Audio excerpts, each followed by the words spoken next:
weather.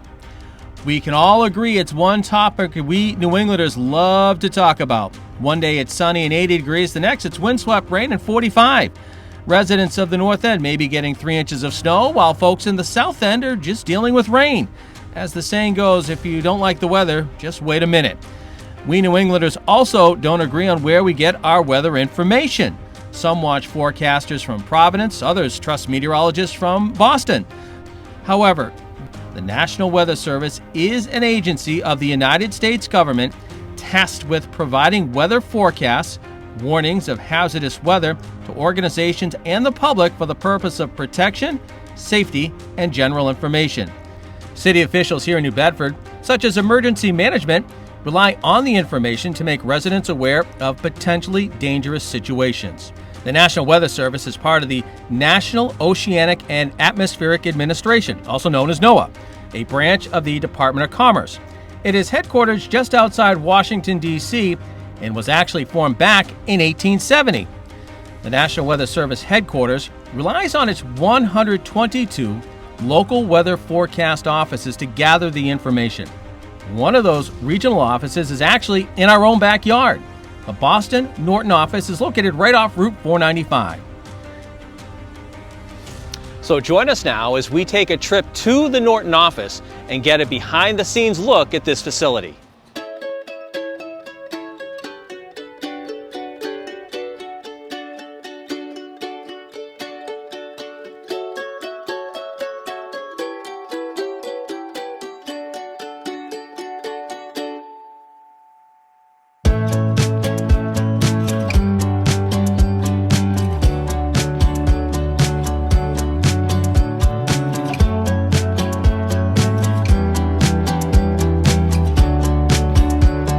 Hello and welcome. We are now at the National Weather Service Boston office here in Norton, and Frank Nocera is our tour guide, our meteorologist today that'll be spending some time with us. For people who don't know, what services does the Weather Service provide that people, forecasting, sure, I think people know that, but it's so much more than that.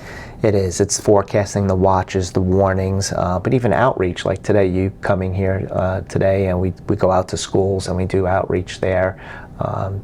Yeah, it's a lot that we do. It's much more than just forecasting. And one of the things, the one topic people always talk about is the weather. Mm-hmm. And being in New England, it's got to be a sort of a good place to do it. Yeah, it's a really exciting place to forecast here. What I like about forecasting here and others too is that you have 4 seasons, very challenging climatology. We have severe thunderstorms in the summer. We even have hurricanes in the fall and late summer, and then winter, the nor'easters, and you have the coastal flooding, strong winds, power outages. Even we forecast for 9 airports throughout southern New England, including Boston, Providence, and Hartford. And we're even involved in fire weather. We issue fire weather watches and red flag warnings. So it's a really diverse climatology, very challenging and humbling forecasting. The one thing too is that I think people don't understand the area that you cover is pretty big. Your Boston Norton office here, but you're covering a good chunk of New England. We are, and it varies quite a bit. We have a western part of Massachusetts, like the Springfield area that we forecast for, as well as Nantucket. And on any given day, the weather conditions from Nantucket to Springfield could vary quite a bit. And tell us a little bit about what we're going to see today. Well, today we're going to give you a tour of this fairly new facility. It was built in 2018, March of 2018, so we've been here about 6.5 years. And then we'll take you out to the operations area and show you some of our meteorologists working on the forecast as we speak.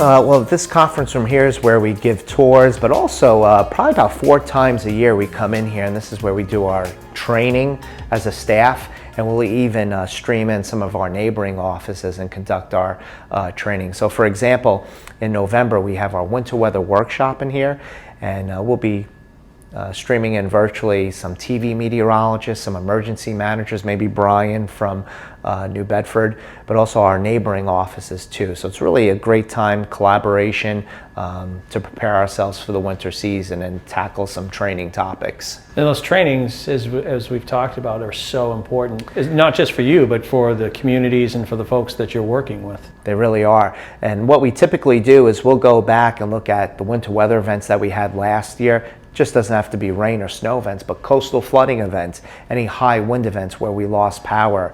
We'll go back and look at those events, see how we did forecasting wise, verification, are there any areas for improvement?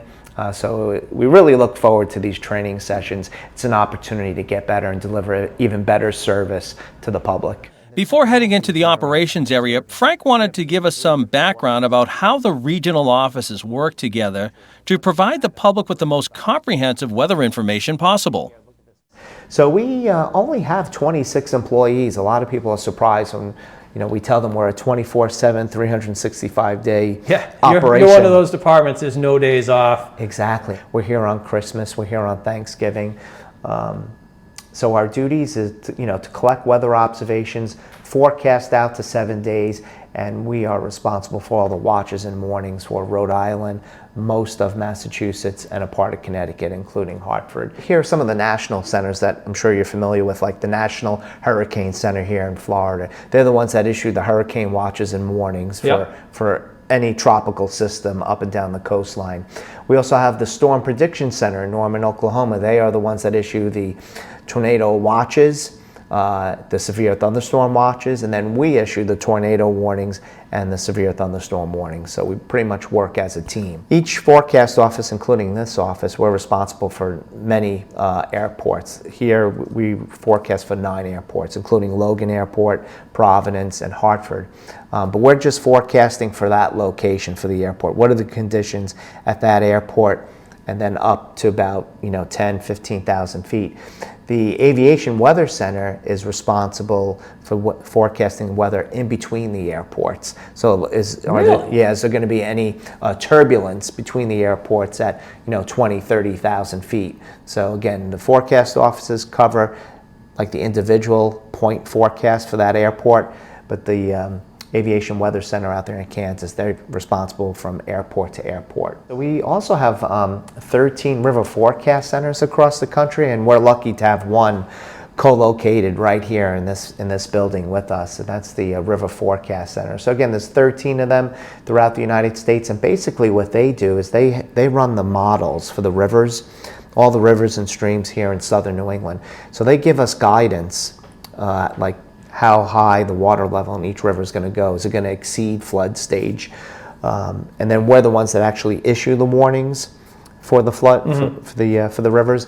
A new technology with this group is that they're not just telling us now if the water level in any river is going to exceed flood stage, but it's flood inundation mapping, FIM, flood inundation mapping. So now they have the technology to tell us how high the water is going to go beyond the banks of a river and how it's going to inundate certain neighborhoods, the water depth and aerial coverage. So it's an emerging technology. It's not perfect, but it's a new technology that's really going to provide advanced warning on flooding, and not just the aerial coverage, but also the water depth of the inundation.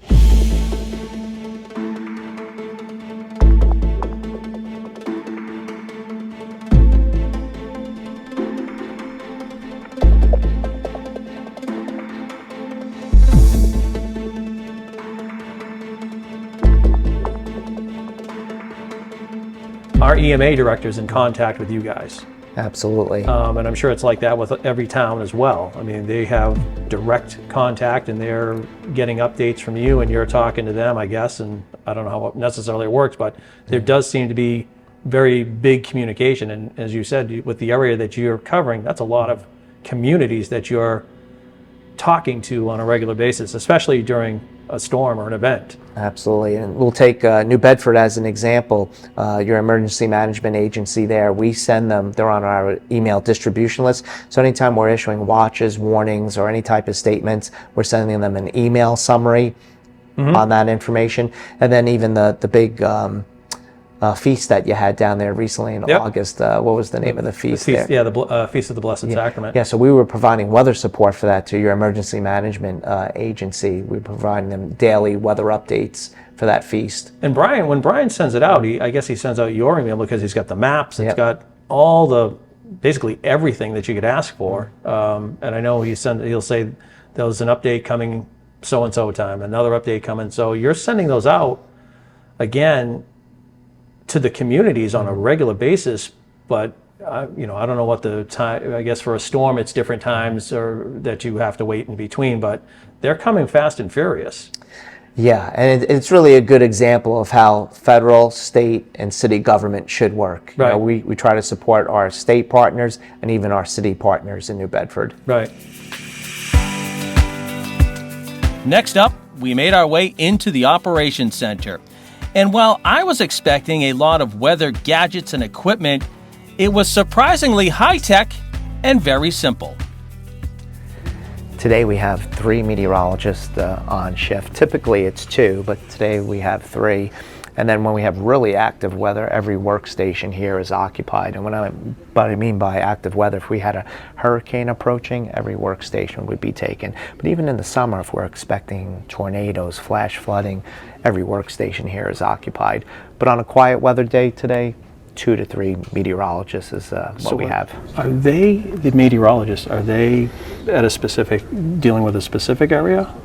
The area doesn't change. Again, it's most of Massachusetts, excluding Berkshire County, Northern Connecticut, including Hartford. Is somebody doing southeastern Mass or North Shore? Or? Yeah, that's a good question. Well, we break it up in time periods. So normally we have our short-term forecaster cover like the first 36 hours of the forecast, and then beyond 36 hours to day 7, that's handled by the long-term forecaster. So we break it up by... So it's not area, it's time. It's time, exactly. And sometimes we'll divide it up into three parts. Say in the short term, it's pretty quiet, days 1 and 2, but then there's a big storm potentially on day 3.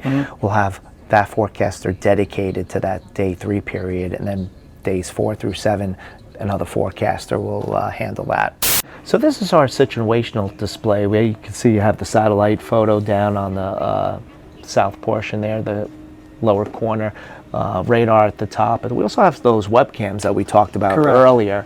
And the webcams really provide like an extra set of eyes, an extra set of ground truth of what's going on. And like in the winter, we could have webcams up in Worcester showing that the snow is accumulating on the ground, webcams in Boston, New Bedford, maybe showing wet roadways. So having that ground truth is really helpful.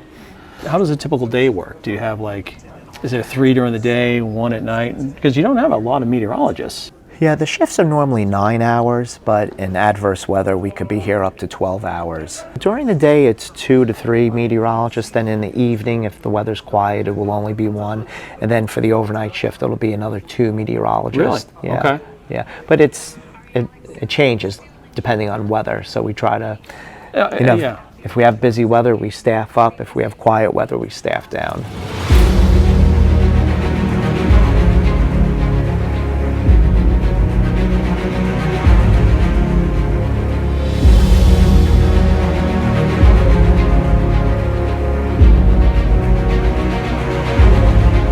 Do you find interest still in becoming a meteorologist, or are people interested in weather still? Oh yeah, absolutely, and it usually happens at a young age. Normally, Yes. there's some type of weather phenomenon. Like I gave you the example, the blizzard of '78. That was the event that really got me turned on to meteorology, and everyone has their different weather events that turn them on. But yeah, the number of meteorologists just continue, the interest continues to rise.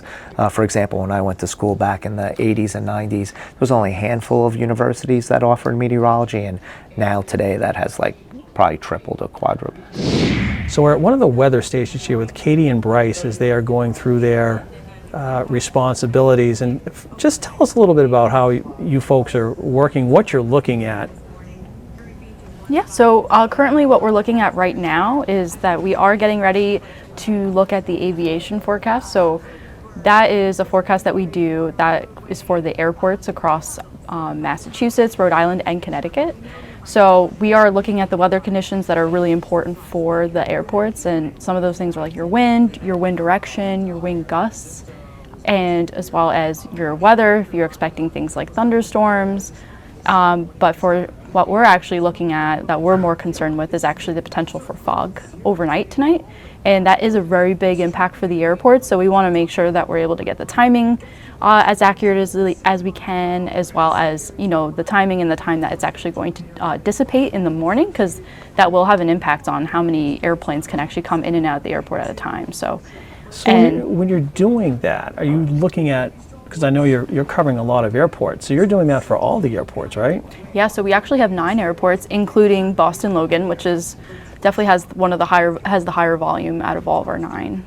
So this is actually our TAF monitor. So this is all 9 of our aviation forecasts that we are responsible for, and those are just showing the ones that we have up here, and green means good. That means that the forecast is doing great. So we can take off. We can all take off. We're all good, no delays. So as we move towards the next screen here, this is the actual forecast. So this is actually where we are editing the forecast itself. And right now specifically looks like we are looking at our ceiling grids. So, and this is going to be, our ceiling is considered as our first, what we call our broken layer. So that's when it's starting to get more overcast, and it's the lowest height where it's actually overcast. So there's a lot of colors going on. But really all this is showing is that we have these lower clouds coming in overnight, which in some places actually could be fog. So, and that's really, like we were saying earlier, is going to be our biggest concern for the forecast. So, and this is where we're going to be editing our data and making sure that it's as reflective of what we think is going to happen. And this is all based off of our understanding of models and our looking at different model data, as well as local expertise as well, which is what I'm building myself. So Bryce over here has been here for quite some time, so he's built a lot of local expertise. So Bryce, as we move along on the screens here, what are we taking a look at here? Sure, so kind of shifting over here, this screen, this is looking more at observations, what's happening now. So this is actually visible satellite data showing that we have pretty much clear skies, no real clouds to deal with over southern New England today. We got some off the south coast, and you might be able to see a little bit of haze that is actually some high-level smoke that we're dealing with overhead. But otherwise, clear sky day. So the aviation issue that we're dealing with in the forecast isn't going to come in until tonight, and we'll have some of this fog creeping up and these low clouds creeping up from the south into the south coast. But right now, it's all clear. On these screens, we're looking at, this is a different way to look at these computer models that Katie was mentioning. In particular, we're looking at basically how quickly and the timing of what we call these low ceilings that are coming in. This is the pink here showing some very low, basically low clouds that are going to be moving in. So tonight we're looking like the Cape and Islands are going to escape those low clouds, and so is Boston Logan. But these airports that are in here, Providence, TF Green, potentially Hartford, all of these airports are going to be dealing with some fog and low clouds. And so this is the computer's idea of when that's going to happen. And this is just one of dozens or even more of versions of this, because there's hundreds of weather models that all will show something slightly different. And so it's our job as meteorologists to parse through all of that data and figure out what the most likely outcome is. That's one way to look at it. This screen over here is showing a different way to look at it. So this is actually showing a vertical column of the vertical view of the atmosphere. So this would be the ground, and this would be, let me just zoom out a little bit. So this would be, up about 20,000 feet. And so this is the red line is a temperature profile, and the green line is the dew point. And so when we're looking for things like fog and clouds, we're looking for these lines to touch. That means we have saturated atmosphere. That's where there's going to be clouds showing up. So if we go forward in time, let's go up to where we might expect some fog. You can see when they come together, it shows this white area. That means that we're expecting clouds right on the ground, or fog. Same thing. So this is just another way to visualize the model data that we're looking at here and sometimes over here as well, to all then put together into our gridded forecast, which Katie's working on over here. So I'm curious because, Bryce, you've been here for a while? Katie, you're relatively new here because you just came from Colorado, you said. What brought you into the industry, if you will? Sure. So for me, I think it's similar to a lot of meteorologists. You'll find in this profession, a lot of us were inspired to be meteorologists as a young child. I know that I loved weather and at least had some desire to be a meteorologist as young as first or second grade. Really? Based on what my parents told me. And a lot of times you'll find that people either experience some sort of weather event that scares them or makes them curious to want to figure out why it happened as a kid, that drives them into the field, or sometimes there's just an innate sense of curiosity, which for me, that's my case. I just always was drawn to the weather. You may have heard of a movie called Twister that came out in 1996. I was 6 years old, and that was like perfect timing for me. I was just fascinated by the idea of chasing tornadoes, and ever since then, it's been something I wanted to pursue all the way up through childhood. I just continued to love weather and finally figured out how to make it a career. And it must be pretty awesome when you to know how much impact you're having on people every day, because so many people rely on your forecasting. It really is rewarding, and it seems, to me, I'm biased, but it seems like a unique aspect of our profession that our jobs directly impact so many people on a day-to-day basis, because whether it's your friends or family or people that you don't know, your warnings, your forecasts are able to allow people to make potentially life-saving decisions when they need to. And so that is very rewarding, definitely something that drives everybody, I think, here. I got to ask you, Katie, too, what prompted you to become a meteorologist? Very similarly, from a very young age, I developed an admiration for weather, and it oddly enough came from fear. So that's a different take. Yeah, Yes, we'll take fear and curiosity. So yeah, I was very scared of thunderstorms when I was younger. So I started looking at radar and looking at the weather forecast before, because I just would rather, what helped me get over my fear was actually knowing that it was coming, and instead of it being a surprise. So I started developing understanding of why it happens, and then looking at radar, and I think from there it just kept going. I just kept really liking weather, and growing up on the East Coast, big winter storms were definitely what captured my attention. I'm a big winter weather person. Well, it's funny because you were telling us off camera, you just came from Colorado. Yeah. Talk about difference of weather. Such a big difference, yeah.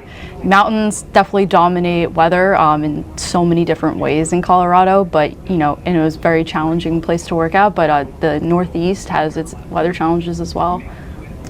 Well, thank you both for what you guys do. I know a lot of people, like I said, depend on it, so we appreciate it. Thank you very much.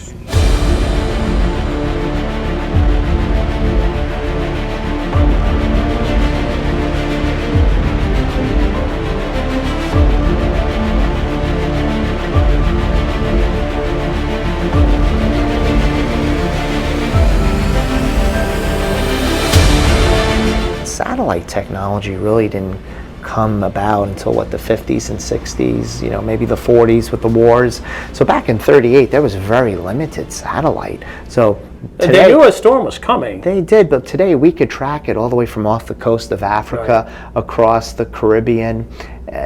So the technology, the tracking ability, just to see it coming, and then the weather models are so much more sophisticated because they're absorbing more weather data, current weather observations than ever before. So yeah, it's just not a fair comparison back then to today. And when you look at the 38, because there was, the cities and the communities were different too. I mean, you look at this is Providence. I mean, it was flooded. Yeah, and part of the problem, the reason why Providence was flooded today, I think it was built back in the 50s, the hurricane barrier at Fox Point. So today this wouldn't happen. You wouldn't have that surge of water that comes up Narragansett Bay and floods Providence. But the same thing in New Bedford could be said. You have the hurricane barrier there, thanks to the Army Corps of Engineers. And it was really Hurricane Carol in 1954, the destruction from this hurricane, but plus the hurricane of '54, really gave enough motivation and funding to the Army Corps of Engineers to build those hurricane barriers, New Bedford, Fox Point, Providence, and even Stamford, Connecticut. Do you as meteorologists, do you study the old storms? Absolutely. That's You do? the only way you learn, right, Okay. from the past storms. But is it harder to study them because you don't have the same information that you have now? Yeah, no, it's a valid point. We have enough information. You do? We have enough to learn from them. Okay.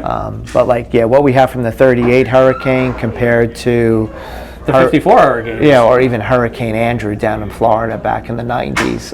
There's obviously more information with the newer storms, but we have enough information, enough lessons learned that we could take. There's a lot of good takeaways. Okay. All right, Jim, let's head out to the Doppler radar just outside the building.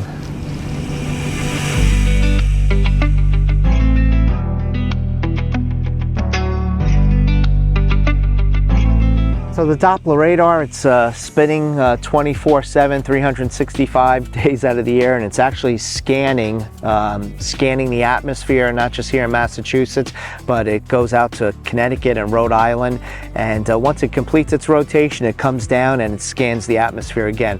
Obviously, on a nice quiet day like today, we kind of put it in a quiet mode where it's not scanning as fast, because we want to make sure we don't tax the radar too much in quiet weather. But in active weather with thunderstorms, that radar is going up and down and scanning 360 pretty frequently. And it's funny, the thing is, you can't see really the satellite in itself because that's the shell. Exactly, that's the protective shell. And they actually come out once a year to clean that shell, because you can't have any debris on that shell, because then it would impact the signal that the radar is sending out and receiving back.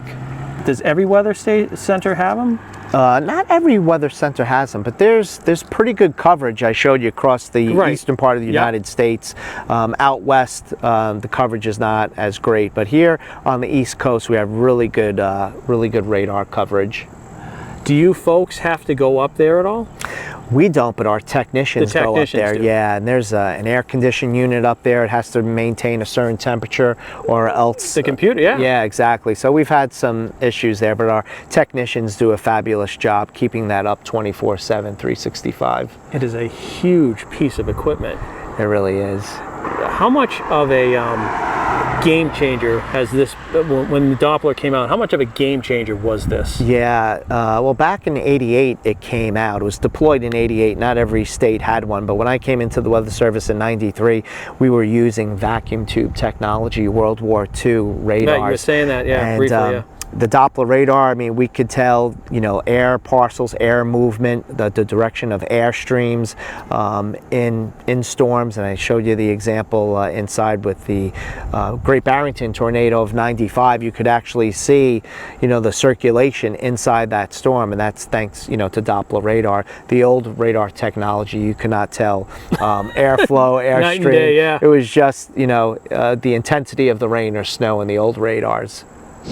Frank, I want to thank you for taking the time today to give us a tour of the facility, and again, this impacts so many people, and I know people are going to appreciate it when they see this the finished product. And again, there's so many ways that folks can reach out in a sense to you and see what you're doing. The website's a great place. Yeah, weather.gov Boston/Boston, and then also we're big presence on social media.